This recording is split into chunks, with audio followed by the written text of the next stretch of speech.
आज हम emotional intelligence series में तीसरे रस करुण रस के बारे में बात कर रहे हैं।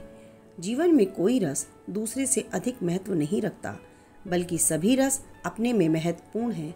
प्रत्येक समय एक अलग रस में लिप्त होता है, या फिर ये कहें कि प्रत्येक समय के लिए एक रस निश्चित होता है। करुण रस जीवन में निराशा और शोक को दर्शाता है।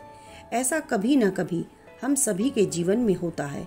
समय परिवर्तनशील है, सदा बदलता रहता है। इसके बदलने पर किसी का कोई नियंत्रण नहीं है। याद कीजिए रामायण का वो समय जब रानी कैकेयी ने राजा दशरथ से अपने 2 वरदान मांगे, जिनमें एक वरदान था उनके बेटे भरत को राजतिलक किया जाए, दूसरे में राम को 14 वर्ष का वनवास दिया जाए। रानी कैकेयी की ये बातें सुनकर उन्हें ऐसे लगा जैसे उनकी मृत्यु हो गई। ये सब सुनकर उनकी बुद्धि सन्न पड़ गई, उनके शरीर में खून का संचार बंद हो गया। ऐसा हम सब के साथ कभी न कभी कहीं न कहीं ज़रूर हुआ होगा। इस खबर से राजमहल में शोक और निराशा छा गई।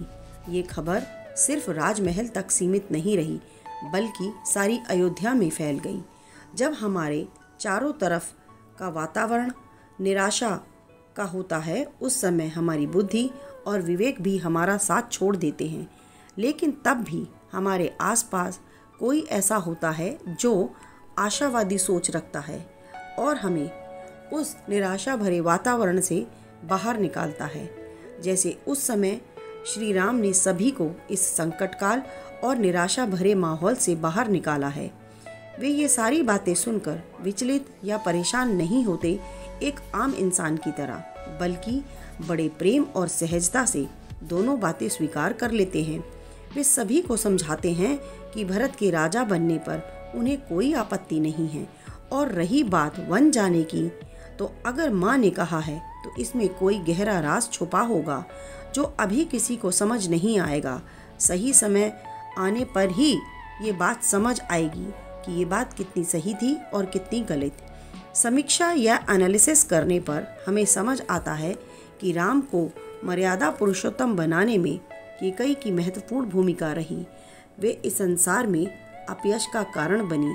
लोग आज भी उन्हें निंदा की नज़र से ही देखते हैं। आओ चलो हम भी अपने जीवन के राम को ढूंढें, जो हमें शोक, संकट और सुन्न माहौल से बाहर निकालें। Thank you.